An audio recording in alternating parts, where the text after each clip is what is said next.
Welcome student. आज हम पढ़ेंगे numerical of general entries. General entries के हमने कॉन्सेप्ट पढ़े, उन कॉन्सेप्ट के बेस पर आज हम जनरल एंट्रीज पढ़ेंगे, जिसमें फर्स्ट एंट्री है आपकी, Ajit started business with cash 40,000। हमारा फॉर्मेट बनेगा जनरल एंट्रीज का सबसे पहले, जिसमें date, particular, nature of account, ये हमारे समझने के लिए, और LF amount debit, amount credit. ये जो नेचर ऑफ अकाउंट है ये सिर्फ अभी हम समझने के लिए इसमें किया हुआ है, फॉर्मेट के अंदर ये नहीं है, ये हम बहुत अच्छे तरीके से जानते हैं। अब Ajit started business with cash, तो क्या एंट्री बनेगी हमारी? कैश कम है हमारे बिजनेस में या आउट है? देखिए, what's come in debit, what's goes out credit. ये रूल है आपका रियल अकाउंट का। रियल अकाउंट के रूल में आपका कैश कम है तो ये क्या हो जाएगा? डेबिट हो जाएगा। और अजीत ने क्या किया है? कैपिटल इन्वेस्ट की है अपने बिजनेस के अंदर, तो टू कैपिटल अकाउंट। ठीक है, क्योंकि हमारा पर्सनल अकाउंट का रूल क्या है? Giver are debit, receiver are credit. तो हम रिसीवर हैं इस वक्त, तो ये कैपिटल आपका क्या हो गया? ये आपका हो गया क्रेडिट साइड। अब सेकेंड एंट्री क्या है? ही पेड इनटू द बैंक 20,000, 2,000। तो बैंक में जब उसने डिपॉजिट किया, तो बैंक यहाँ पर क्या है? एक ऑर्गेनाइजेशन है, तो ऑर्गेनाइजेशन, फर्म एंड पर्सन आपके आते हैं पर्सनल अकाउंट में, तो बैंक आपका क्या हो जाएगा? डेबिट हो जाएगा। और रियल अकाउंट में आपका कैश है जो, वो आपका हो जाएगा क्रेडिट में, क्योंकि आपके बिजनेस से कैश जा रहा है।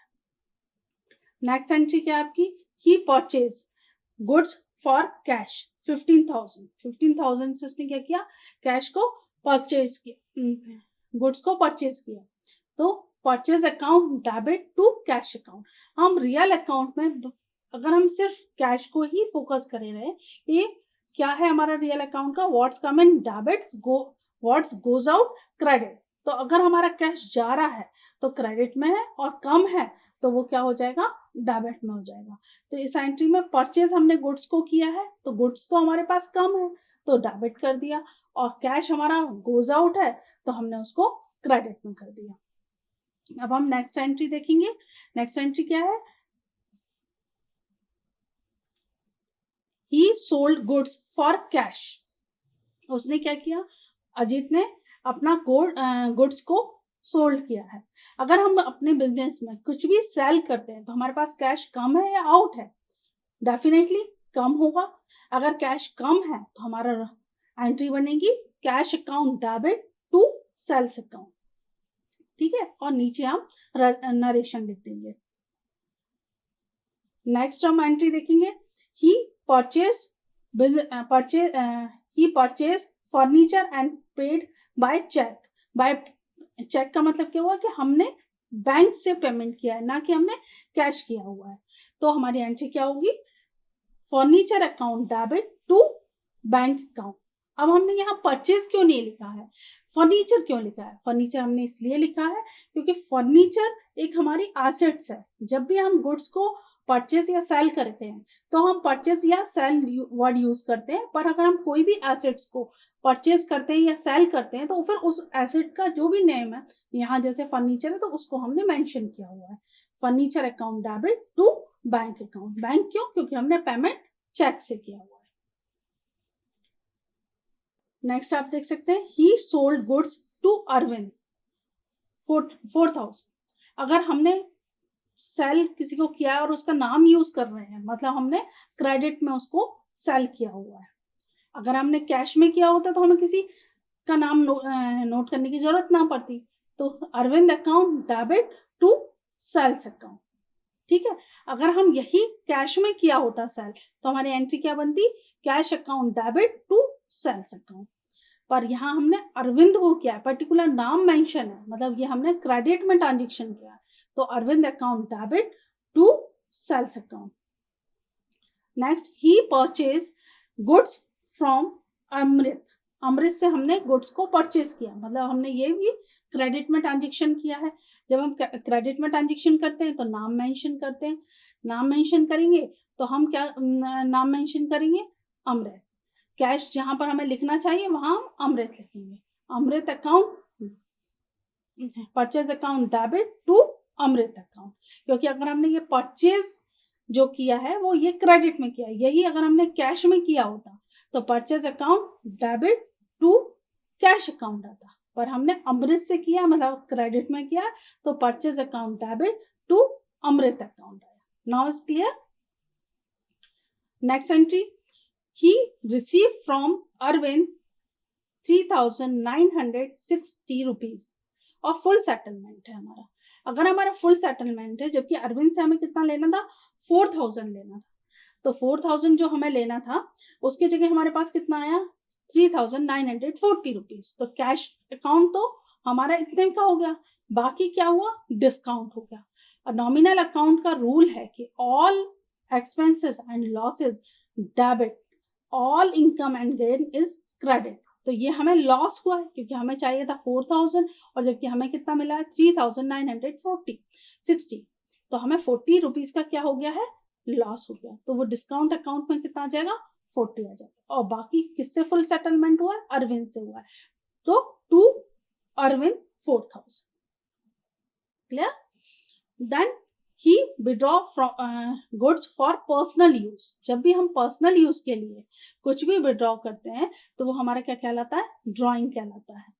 अब हमने यहाँ क्या पर्सनल यूज के लिए यूज किया है, निकाला है, गुड्स को निकाला है, तो हमारा गुड्स किस में से कम होगा, परचेज में से कम होगा। तो drawing account debit to purchase account कितने अमाउंट का था, 1,000 का था। क्लियर।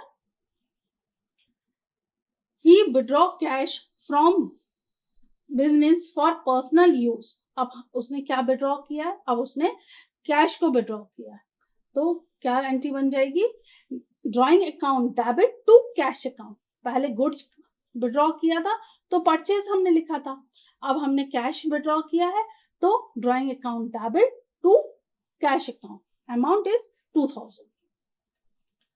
नेक्स्ट आपकी क्या एंट्री होगी, ही पेड टेलीफोन चार्ज 1,000।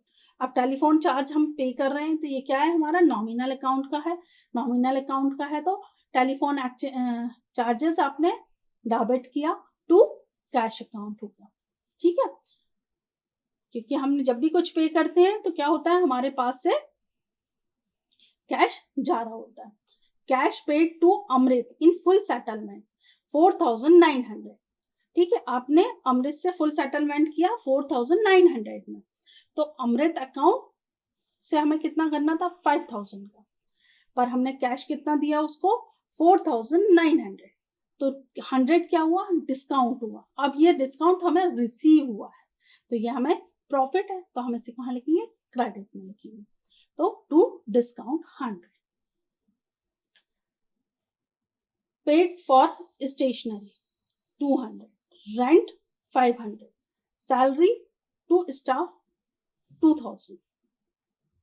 अब आप इसे लिख सकते हैं क्योंकि आपके ये सारे एक्सपेंसेस हैं, और जब हमारे सारे एक्सपेंसेस होते हैं तो कहाँ जाते हैं, ये सब हमारे डेबिट में जाते हैं, और डेबिट में जाकर और बाकी क्या हो जाएगा, हमारा कैश हो जाएगा। तो stationery account debit, rent account debit, salary account debit to cash. ये तीनों जो अकाउंट है इनका हमने टोटल लगाया तो 2,700 आया, तो हमने उसको क्रेडिट साइड ले लिया। ठीक है, goods distribute by way of free sample 100। हमने हमारे गुड्स को डिस्ट्रीब्यूट किया है फ्री सैंपल के लिए। तो हम फ्री सैंपल के लिए क्यों करते हैं, क्योंकि हमें अपने गुड्स का एडवर्टाइजमेंट करना होता है। तो हमारी एंट्री क्या बनेगी, advertisement account debit to purchase account, क्योंकि जो गुड्स हमने डिस्ट्रीब्यूट किए हैं वो हमारे किस में से रिड्यूस होंगे, वो हमारे परचेज में से रिड्यूस होंगे। तो वो कहाँ लिखेंगे हम उसे, टू परचेज अकाउंट 1,000।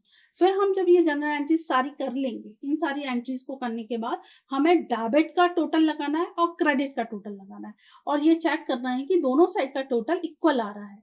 जब दोनों साइड का टोटल हमारा इक्वल आता है मीन्स हमारी जनरल एंट्रीज सही है। अगर हमारा दोनों का टोटल इक्वल नहीं आ रहा है मतलब हमने कहीं ना कहीं कोई मिस्टेक कर दी है, और उस मिस्टेक को हमें फाइंड आउट करना है। Okay, thank you.